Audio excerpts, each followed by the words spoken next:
Góðan daginn and welcome back to the Iceland Food Center. Icelandic style yogurt or skyr has been driving people crazy, and today we are going to make a skyr cake. Most recipes would suggest using Lupa stone biscuits, but that was impossible to find, so we are using digestives and Biscoff to make up for that spice. Now let's get cracking.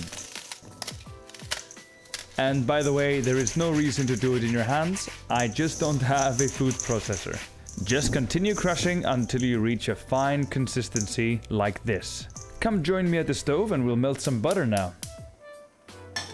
You'll need 100 grams of butter and a couple of tablespoons of good quality oil. Try and avoid using olive oil if you can, because you will definitely taste it. I mean, of course, unless you really like olive oil. Add your beautiful looking oil and butter mixture into the biscuit and combine it well. At this point I was wondering if I'd put too much oil in. Then I stopped wondering and realized I had indeed put way too much.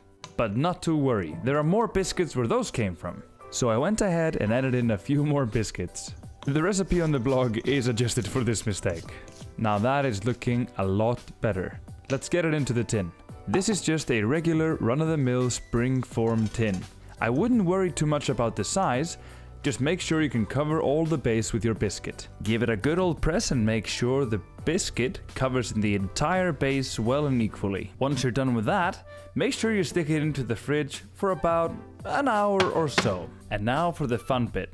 We have to whisk a whole lot of cream, or 300 milliliters to be exact. And then sweeten the cream with 2 spoons of icing sugar. If you have a hand whisk or a food processor, I strongly recommend you use it. Because hot damn, whipping cream by hand is a massive chore. But once you whisked your cream by any means necessary, it's time to add in your skyr. Today we've used 450 grams of plain skyr, and we threw in a bit of vanilla in there as well.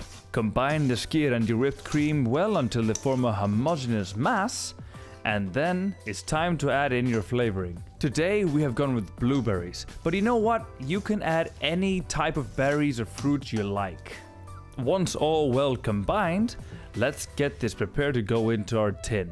At this point, our base has firmed up quite well by now, so let's transfer our skyr and cream mixture inside the tin. Even out the surface, and maybe have a quick cheeky taste test before you start decorating to make sure everything's alright. We decided to decorate with our leftover blueberries today. We're not exactly amazing decorators. Once you refrigerated your cake for about 3 to 4 hours, it is ready to serve. All you gotta do at this point is taking out of the springform tin and serve it to your guests. And this is... oh no. This is a little sticky, and it's because I forgot to put baking paper at the base. Even still, I managed to get it off in the end, and here we have it. A Icelandic skyr cake. A sort of healthy, no-bake, cheesecake sort of style option. And let's have a little taste and see what we think. For us, skyr cake and coffee has always been an amazing combination. So let's see how it all works out. Okay.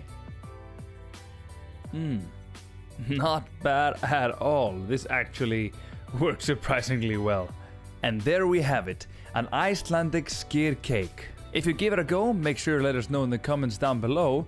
And if you have any special requests, do let us know. For now, I think it's time for a bit of coffee and to enjoy the rest of this delicious cake.